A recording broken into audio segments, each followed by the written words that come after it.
John C. Campbell Folk School, engaging hands and hearts since 1925.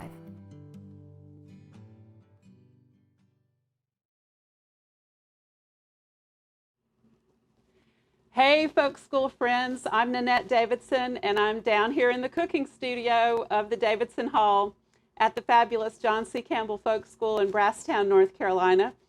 We've got something pretty special for you today. My good friend Barbara Swell, who is also a cooking instructor here at the Folk School, is going to be working with me remotely, and together the two of us are going to make some dried apple stack cakes. And we're going to show you how it's done and hope that you will enjoy making one in your own kitchen. We've got some pretty high-tech things going on down here in the cooking studio, trying to have multiple screens going so that Barbara and I can pretend like we're in the same kitchen together. Hey, Barbara, can you hear me? Barbara? Well, in a minute, when Barbara can chime in, she's going to talk a little bit about the history of apple stack cake and what we know about them as an Appalachian mountain tradition. So, Barbara, have you got anything to say about dried apple stack cake? Barbara is still waiting. Well, I'll tell you about it then, and when Barbara's able to come in, we will hear from Barbara. Barbara is an incredible pie maker, and she is from West Virginia and has lived in Asheville for probably 35 years in a house that's about 100 years old. She loves all things Appalachian, and she's written a bunch of wonderful small cookbooks that talk about traditional foodways and how to cook amazing food in an Appalachian style. So, Barb, when you are ready, just say hello and we'll talk to you. Hi, I'm having a little bit of audio difficulty here. It's going on and off, so if I get cut off, then we'll just have to work that out. Anyway, hi, I'm really happy Barb, to be tell here. us about dried apple stack cake while we've got you on the air. Well, dried apple stack cake. We're going to be doing Appalachian dried apple stack cakes. And if you have this in your family tradition, your stack cake is the authentic version of a stack cake. So true. There's a million different ways to do them. And if you are from Kentucky, you think that stack cakes came from Kentucky. If you're from East Tennessee, you think they came from East Tennessee. Where do you think they came from, Nanette? I don't know. I'm from East Tennessee, actually. You probably knew that. I was born in Johnson City in the mountains there, but I left when I was still a toddler and went to places like Raleigh and Atlanta and San Francisco. But when I found my way back to Western North Carolina, I started trying to hunt down apple stack cakes, and by that point they were hard to find. So I know you've eaten a lot of them, maybe in the native environment, maybe more than I have, but I certainly love to learn how to make them. So where did you eat apple stack cake? Well, I was born in West Virginia, and the people that I learned how to cook from were my relatives, my grandmother and my aunts, and they were all from the Appalachian region of West Virginia. And although we didn't have apple stack cakes in our family tradition, there's a lot of people nearby that did, and mostly they kind of leaked over from Kentucky, I think. And then later on, I moved to southwestern Virginia, where I ate a lot of stack cakes. I was a social worker, and I spent a lot of time in the homes of these wonderful mountain farm families. And so I collected a lot of recipes from grandmothers who made fantastic stack cakes. And then I moved to Western North Carolina, where I continued that tradition. So I've been collecting and recipes and sitting at the tables of wonderful families who have cooked their traditional stack cakes and all kinds of other things as well. So they're all different. Everybody's stack cakes are totally different. But what they do have a few things in common.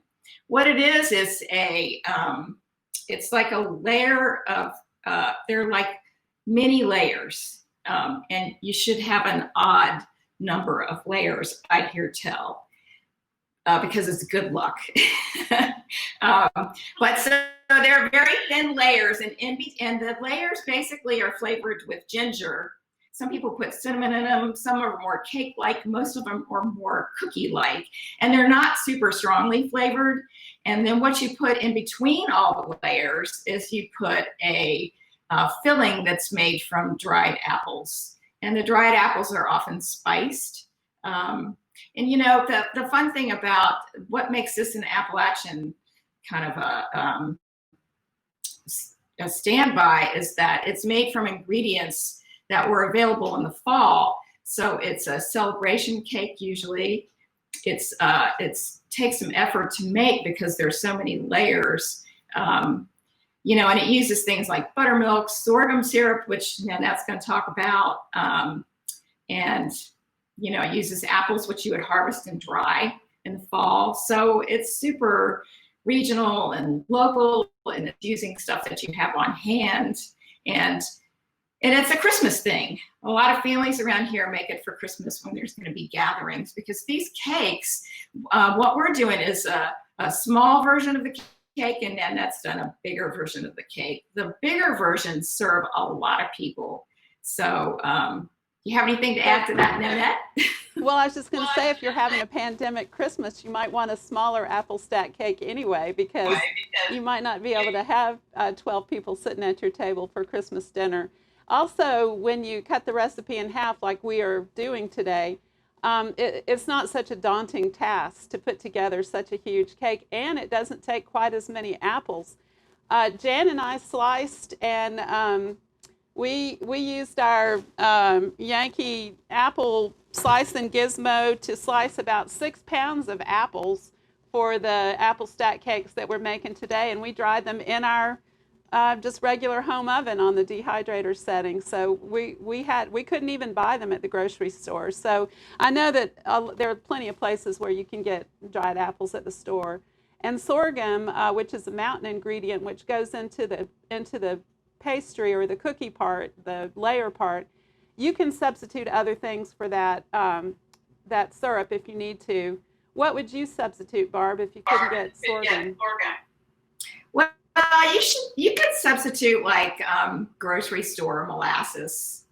You know, I mean, that's fine. You could do maple syrup. You could do, I don't know. You don't want to use corn syrup.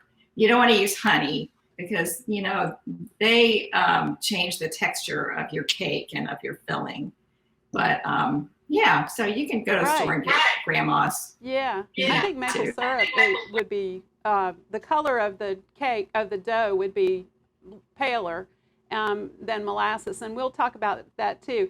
I think in order to get ready for this, this demo that we're doing for y'all, we probably made, between the two of us, 5 or 6 apple stack cakes, or we will by the end of today. So we tried several different ways to do it. Maybe we should just go ahead and get into it and mix up the dough right now so folks can see it. Some people probably still don't have a mental picture of what this is going to look like. So I have all the ingredients here ready to go to mix up the dough. And let me get that going, Barb, and then we're going to talk to you about dried apple fillings and how you made your filling. So I'm going to mix together here in this glass bowl. I've got about 3 1/4 cups of flour here. This is just all-purpose flour, unbleached. And I'm going to add to this flour 2 teaspoons of ginger, 1/4 teaspoon of cloves, 1/4 teaspoon of nutmeg, a couple of teaspoons of baking powder, a little bit of baking soda, and a little bit of salt. And we're going to share this recipe with y'all, so you don't have to take notes on this if you don't want to. You can just enjoy the ride and see how it comes out. So there's a little leavening in here and a little bit of spice. And like Barbara said, the cookie is flavored with ginger, and then the apples themselves will be flavored with cinnamon. You don't have to do it exactly that way, but that is kind of a tradition that we keep seeing as we go along. So those are the dry ingredients, and I held out just a little bit of that flour so that I can roll the cookies out in something that will keep them from sticking to the table. So I have 1 egg, and I'm going to crack it here into this bowl, and I'm going to whisk it with a half a cup of sugar. So this is not a super sweet cake, although it's very delicious. Barb and I were talking about how this would be good for breakfast. And it would be, especially leftovers if you happen to have any, and you might. I've got 1 stick of melted butter, and I'm actually going to pour it into this measuring cup before I put it into the bowl. And I'm doing that because I want the butter to coat the measuring cup so I can use it for the sorghum, and then the sorghum won't stick to the measuring cup. So I'm getting ready to do that now. This is Olin Hughes sorghum from Young Harris, Georgia, just right down the road. And sorghum is traditionally grown here in the mountains. It's a natural sweetener that is available locally, and it has a lot of extra vitamins and minerals that cane sugar doesn't have. It's got kind of a mild flavor. It has a wonderful aroma. I just love it so much. And the folk school, in the traditional folk school kitchen, back in the early farm days, they made whole wheat bread that had sorghum syrup in it as the sweetener, along with butter and milk. And we have hung on to that recipe, and it's actually in all 3 of the folk school cookbooks that exist. The most recent one being the one that I worked on in 2018. And Barbara helped with that project so much. She was an amazing editor for that cookbook, and a confidant, and recommended all kinds of great things. So if you can't get a hold of sorghum syrup where you live, like we talked about, you can substitute maybe maple syrup, or, as Barbara said, some just plain molasses, maybe not blackstrap. I've got a little bit of buttermilk that's going into this. I'm just using 1/4 cup. You can use sweet milk if you don't have buttermilk. You don't need to go buy a quart of buttermilk for 1/4 cup, but if you have buttermilk, you can use it in all kinds of great things. It adds a really nice moistness and tang to many baked goods. So I'm just whisking together these wet ingredients, and then I'm just going to pour them into this flour mixture in the bowl. And you can do this with an electric mixer if you want to, but you do not have to if you don't want to get that all dirty.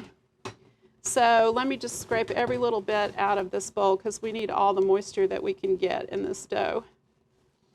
So these are going to be like giant ginger cookies. And we're just going to mix it until all the ingredients are nicely combined. And because you're working with wheat flour, you don't want to over mix it, because that makes things tough. And ideally, you would want to chill this dough before you handle it, before you roll it out. We're going to take a few liberties here because we don't have time for that kind of foolishness. And we will roll this out while it's still soft, so you can see how that's done. Now, Mark Sohn, who has taught cooking for us here in the past, is well known for his book Mountain Country Cooking, which has a great recipe for. What have you got there, Barb? Did you want to talk about that, Barbara? That was book. I just dropped my earbud in. Actually, it just came in the mail today.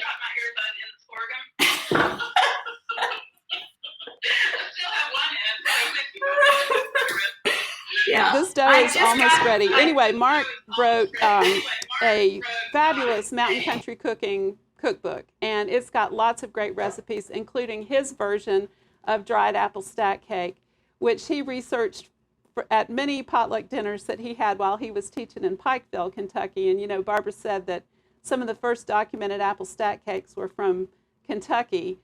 So Mark has this technique of rolling the dough into a log, and then slicing it, and then rolling each slice out. So that is a great way to get well-proportioned cookies.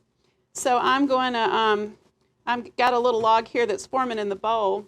I'm going to turn this out on some paper. I got some wax paper here. You could do this on parchment if you wanted to. So what we want to do is we're not overworking the dough, and you can see that it's still really nice and soft and pliable. And I'm just going to get every little bit out.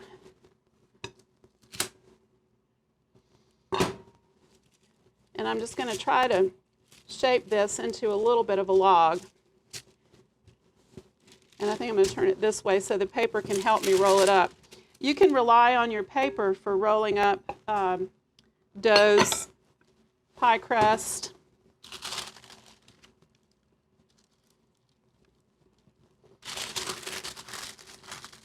So I'm just going to roll this. Now what I would do at this point is stick this in the refrigerator and let it chill for a couple hours until the butter hardens up a little bit, and that'll just make it easier to handle. If you wanted to do this recipe in stages, you could make this dough, some evening. You could stick it in your fridge for a day or so, but you could also freeze it and then pull it out when you're ready to make your cake. One of the things about the apple stack cake is that the cake needs to sit overnight after it's completed before you slice it, because these apples will soften the layers and make it tender and moist and delicious. So you wouldn't believe that these dry cookies that we're going to be stacking is going to make this beautiful, elegant looking dessert. And this is an elegant dessert that's made from humble ingredients. Don't you think, Barb? So, hey, Barb. All right, so let's roll this out. If you double this recipe, you will have enough layers for an 8 or 9 inch cake that has 11 layers, because that's a good odd number.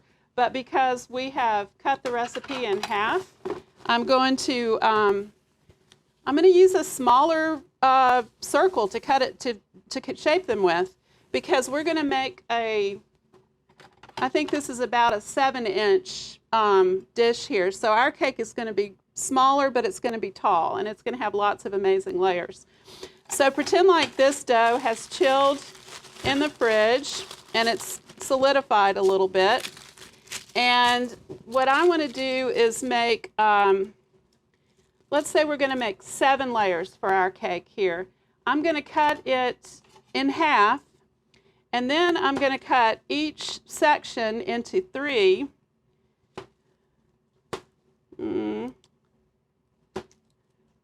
And then I'm going to roll each layer out. That will give me 6. And after I cut the layers, I'll have some scraps. I'm going to combine my scraps and make the 7th layer. So that's how we get that odd number that Barbara was talking about, if that's important to you. So I reserved just a little bit of flour so that I could roll them out. You don't want to use too much flour, because that will also toughen up your cookies, and you want them to be nice and crisp. So here I'm just rolling this out. And when it's big enough, I'm going to cut it with a pizza cutter, a pizza wheel. Let's see if that's big enough for my first layer. That's pretty good, actually. I'm going to roll it just a little bit, and then my layer might be clean all the way around the edges. You might get a little bit of a rough edge if you don't. There we go. So here's my trusty pizza wheel, and I'm just going to go all the way around this plate to get a nice round layer. And then here's my scraps, and they're going to accumulate, and that will be the final layer. So I'm going to use parchment paper to bake this. Now, one of the things that I learned about is using a frying pan, a cast iron skillet, to bake the layers. But if you are doing a cake this size and you have a 13 by 18 half sheet pan, you can fit 3 layers this size on one sheet pan. Now, because this has not chilled, this dough is going to be super soft and it might tear. So I'm going to try to flip it out with the help of this wax paper here. If it's chilled, it is not going to be quite that delicate. So that's okay. So we'll do one more. And then we're going to talk to Barbara about dried apples. Just a little bit of flour, not much. And you can flour your rolling pin a little bit if you need to. I see people try to roll this between two pieces of wax paper, and you can certainly try that, but you still need to have a little bit of flour on your paper, or else the dough will just stick to the paper and it won't move. You won't get anywhere with your circles that you're trying to roll out.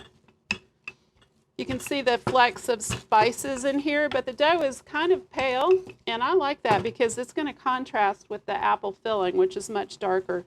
A little bit bigger for this one.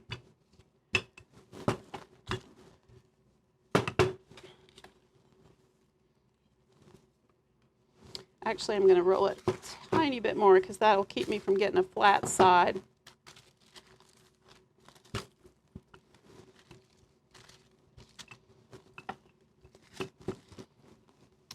All right, let's see if that's big enough. Pretty good. All right, so that is going to just get trimmed, and then my trimmings will go into the pile. So I've got 2 layers, and I have 4 more slices here.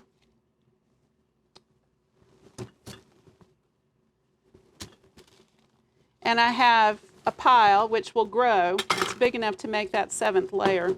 Let's see if I can lift this one off. I'm probably going to regret this. There we go. All right, so you get the idea. This is how to roll the layers. So we've got 5 more to do, and I would fit this on 2 cookie sheets maybe. And you can bake them. You bake them at about 350 degrees for somewhere between 9 and 13 minutes, depending on how hot your oven is. Everybody's oven's a little bit different, even when it's set at the same temperature. So let's talk to Barb about dried apples now, and she's going to talk about the filling that goes between these layers. Before, Can you hear us? yeah. So before I did that, I just wanted to also put in another plug for one of the best ways to find recipes for things like traditional things that have been in people's families are community cookbooks. And so anytime I go to any new community, especially around these Western North Carolina mountains, I always get the community cookbooks. And so they're all different. Here's one from Madison County, North Carolina. And they've got their version of stacked cake. Are we okay with the audio? Here's one from West Virginia. You know, they've got their version. Anyway, so I highly recommend collecting community cookbooks and learning how to cook from them, especially during a pandemic. Because you can't go and learn from people in person. Okay, so apples. So you need dried apples. I just want to make sure that the audio is okay. Are we okay with the audio? Yeah, Barbara. Okay, great. Okay, all right. I'm having some issues on my end with the audio. Okay, so what I did is I got a bushel of an apple called Gold Rush, which is a apple that's wonderful. It's not an heirloom old apple, but it's really great. It was a cross of some kind of experimental apple and a Gold Delicious, but they're great. So they dry up kind of crispy. They're wonderful. So they make really great dried apples. You can also buy dried apples. I recommend. Oh, Gold Rush apples are just best. I got those down at Mercier Orchard in Ellen. Yeah. I love hearing you talk, Barbara, but I can't hear you at all, so don't ask me any questions. Okay. Okay. I'll just talk. I'll just blab. Okay. So anyway, I recommend that you, if you're going to dry your own apples, find some heirloom apples if at all possible. You kind of have to think ahead for that. You need to go looking for them in the late summer and into the fall. And we're going to have some resources for you. Hopefully they'll be available for you to download somehow that gives you some ideas of where to source your apples.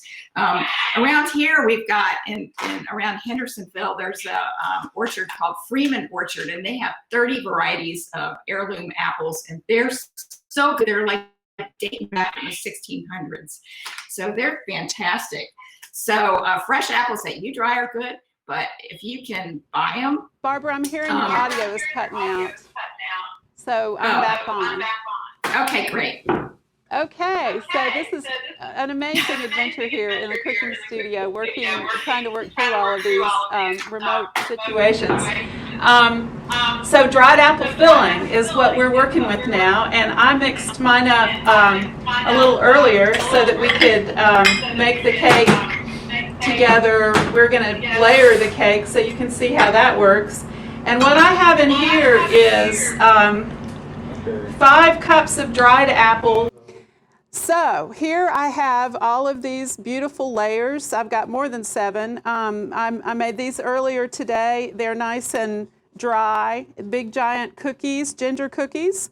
So I'm going to take my filling, which has, it's the recipe that we talked about earlier, and it has, I'm going to use a half a cup approximately for each layer. So let me use a offset spatula, and I'm just going to put something. This is like a very chunky, cinnamony apple jam that's made from dried apples, apple cider, and some spices. It's very easy to make. So we're gonna layer these. Here is a half a cup measure. If you feel like you're going to be running low of filling, and you want, not too much, but just enough, you can actually add a little bit of applesauce if you have that to your filling to stretch it. Apples have different amounts of water, so sometimes you'll get a gracious plenty of filling, and sometimes you might be a little bit short.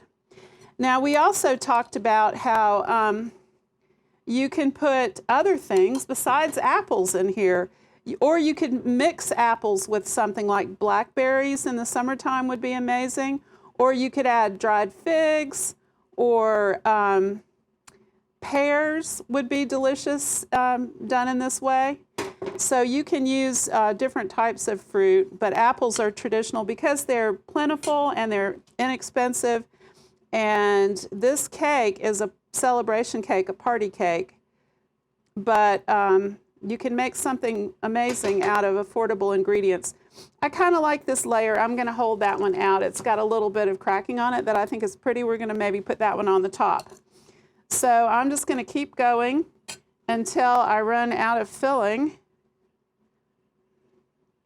And Barb's doing it too. Her layers are a little bit darker than mine. Talk about your layers. Yours are a little darker than mine.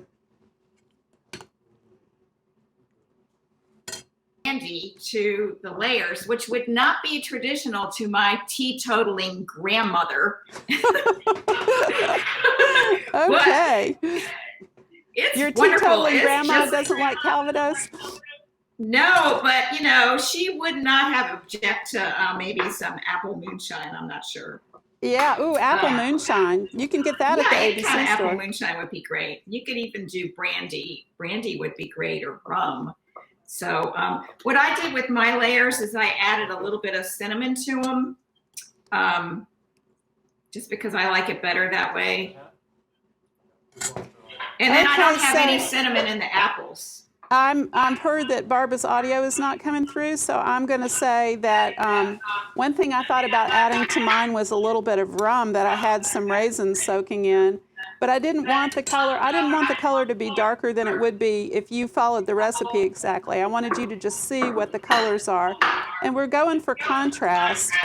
So I'm going to put one more layer on this one, and then I'm going to call mine done. And what needs to happen now is that you need to wrap this in plastic wrap, or if you've got a big bowl that you can turn over the top, and you need to let it sit like this overnight. Or if you make it early in the morning, it'll be ready to serve for supper time. But again, you can do all these different components when you have time to do it. You could keep this apple jam in the fridge for, weeks probably. It's like a very rich apple sauce that's very well spiced.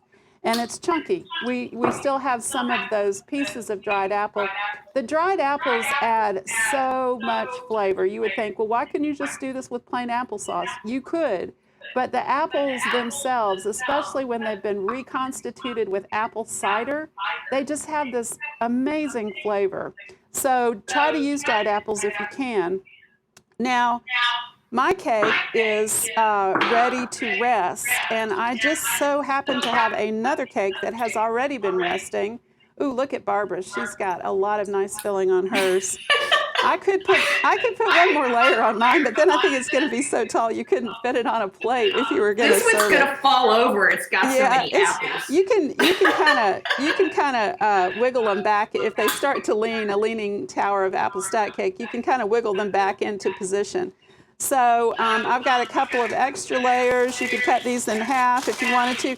These are cookies, basically, so don't worry if you have extra. I'm going to move this out of the way and bring out the one that's ready to go. Oh, Barbara, that is just beautiful. It's so pretty. All right, let me get the other cake out.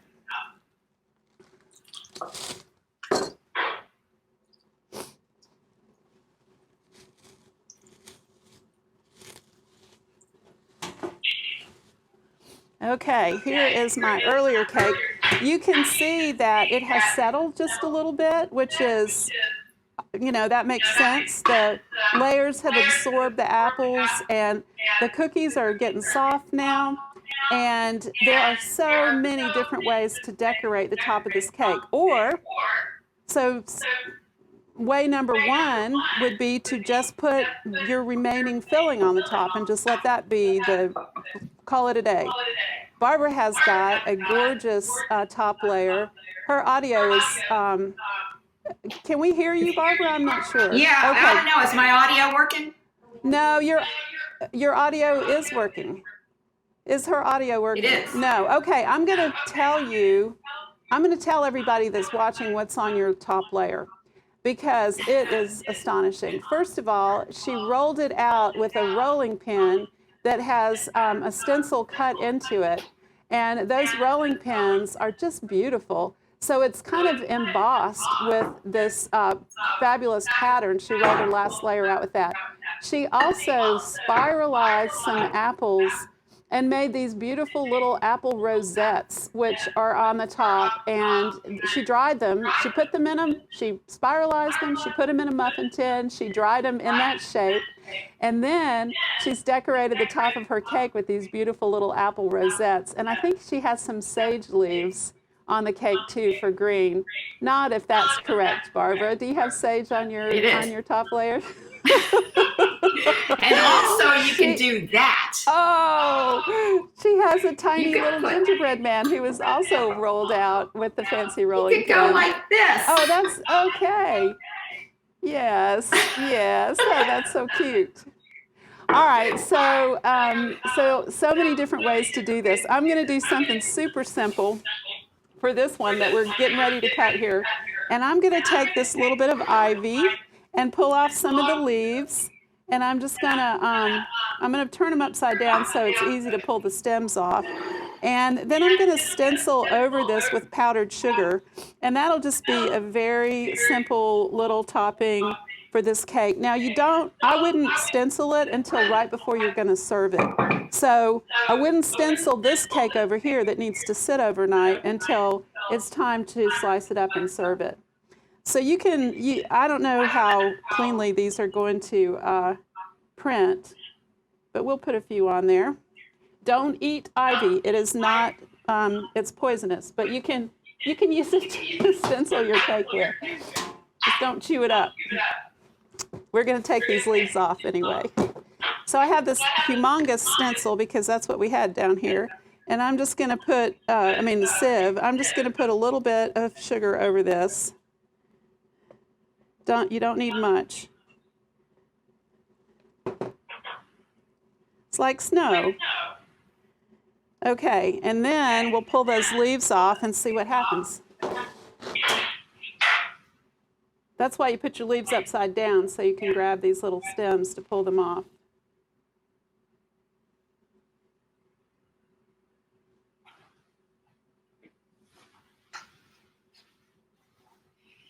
Okay, there's a little stack cake if you want to. You can, this is rosemary, which is not poisonous. You can certainly eat that. You might not want your cake flavored with this, but it's a fun decoration which you can get in your herb bed this time of year. So there's a little bit of green. Now, let's cut into it. Do you have one to cut into, or I'm gonna cut mine, Barb? Okay. All right, here we go. So I need a little plate to put the serving on.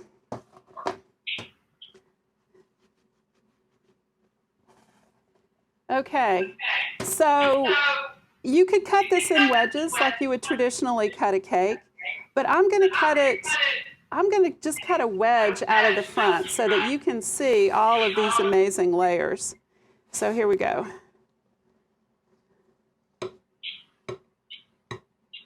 This is too big of a serving, but you could cut this piece in half.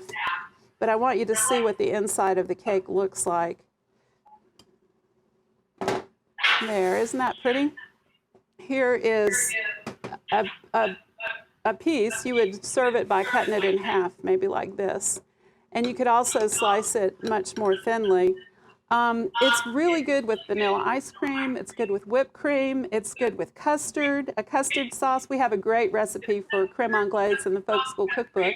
If you have a copy of that, that would be a delicious way to serve this. So I probably should take a bite of this. You think so? Because I don't have a fork, though. I got to grab a fork so I can tell you about how good it is.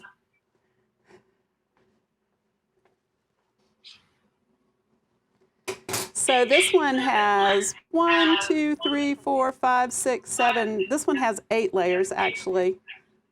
Maybe that's our problem. Maybe that's why we've had so much trouble today, because this cake has 8 layers. It's supposed to have 7. Yum. Mmm.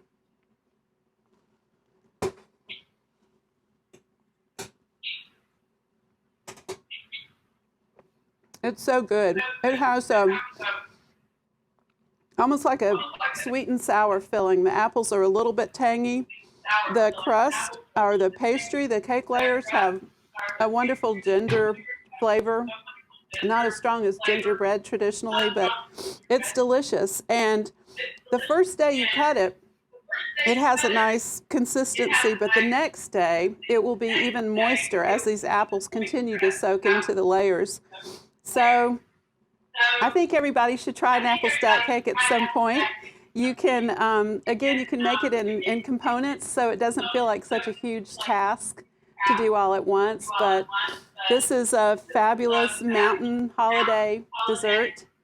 And down here at the John C. Campbell Folk School, we believe in celebrating mountain traditions. I want to say thanks to Darcy, the program director here at the Folk School, and to Jerry for making sure that all of this content is going out into the world right now. We miss you all so much in Brasstown. It's a little quiet down here at the Folk School, but things are percolating, and we'll be so happy to see you when you can come again. Love you, Barb. Love you too. I have some questions, and since they can't hear me, you probably need to repeat them. Okay. So one thing is people want to know about what do you make it gluten-free or dairy-free? Do you have any suggestions? Okay, so we're getting some questions now, which is great. I didn't realize we were going to get to answer questions. So the question is, can you make it gluten-free or can you make it dairy-free? And you certainly could make it gluten-free just by using your favorite gluten-free baking mix. Does that sound right to you, Barb? The dairy, it has butter in it. You could substitute some kind of oil. Sunflower oil might work, or lard would be traditional if you are not opposed to to pork. You could use Coconut. Coconut oil, exactly. Yeah, great. So of course you could. What else have you got, Tipper? So how thick should the layers be? So the layers are about, a little over 1/4 of an inch thick when they're rolled out. Again, the dictation is going to be the size of your plate and the fact that you have divided up your dough ahead of time. So basically, if you make a log and you cut your log into 6 pieces, and then you roll each piece to fit your 7-inch dinner plate, then it's going to be the right thickness. So you don't want too many trimmings, just enough trimmings to make one It's layer. about the thickness of a cookie. Like 1/4 of an inch, is that what you're thinking, Barb? Because it puffs up a little bit when it bakes. It's got baking powder and soda in it. What It's else, Tipper? probably Any the other same questions? as a cookie. Again, about the layers, why that uneven number, like 7? You said we shouldn't use that. Well, now Barbara said that. I think that is kind of, that's probably myth or folklore, an odd number of layers. She said it was superstitious, bad luck if you have, an even number of layers. There's all kinds of lore about apple stack cakes, and one of the sort of the legends about an apple stack cake is that women would bring individual layers to a wedding and stack up a cake at a wedding on the scene. But what we know is that these cakes need to sit for hours after they're stacked. So it doesn't make sense to me, really, that would be a way to get a wedding cake, unless you were having a party the night before and everybody brought their layers that night and got it ready for the next day. It would work. So, any other questions, Tipper? So they missed the part about the apples because we lost Barbara. Oh, So okay. could you talk about maybe what kind they should, and should Absolutely. you peel them? Should you not peel them? Yes. Okay. So, if you can, the question is, we want to know more about the dried apple filling. So, if you have a source for dried apples in your grocery store, you can certainly get them. Or if you go to Apple Country, and if you have apple orchards near you, a lot of times they will have apples ready to go, dried apples for you, buy them by the pound. But if you want to make some, you can do it with, you can just core them and slice them thinly. You can peel them. I would recommend peeling them, yes. This is one of those apple peeling gizmos, and let's see if I can stick it to the table. So what you do with this is you impale the apple on the end of this, and you turn the crank, and it will core and peel and slice the apple all at once. It's the coolest thing in the world. So this is how Jan and I prepared 6 pounds of dried apples for the 3 cakes that I made this week. But you can see that you have these beautiful slices. So I would dip these in a little bit of lemon water, but Barbara doesn't do that. You dried yours without lemon. Is that correct, Barbara? Nod your head if you can hear me. So anyway, the type of apple, it should be a cooking apple rather than an eating apple, something that has a tart flavor. So these could go on a rack in an oven at a temperature that would be less than 160 degrees, and it takes about 3 or 4 hours to dry them out nicely. And you need a lot of them, but if you have one of these cool things, it doesn't take that long to do it. So Granny Smith's, Gold Rush we were talking about a lot, Macintosh, Golden Delicious, those are all good apples for drying. I'm sure there are more. Gala, Wine Sap. So another question was about spices. I think you put them in the cake and in the apples. Right. We put ginger in the cake layers, and we put cinnamon in the apple filling. So you have 2 different flavors that are working together.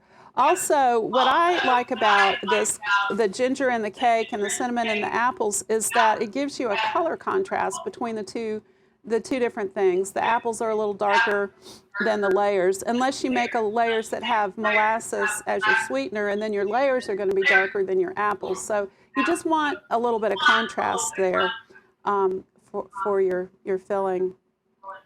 Any other questions? Someone's asking if they could use a dehydrator. Oh, They could. absolutely. If you have a dehydrator to dry apples, you are way ahead of the game. That is what you want, ideally. Okay, I think that's all. Thanks. So much to Nanette and Barbara, and thank you to everyone that stuck around with all our audio issues. We appreciate all of you. Thank you. Thank you, Tipper. See you next time. Happy holidays, everybody. Love you, Barb.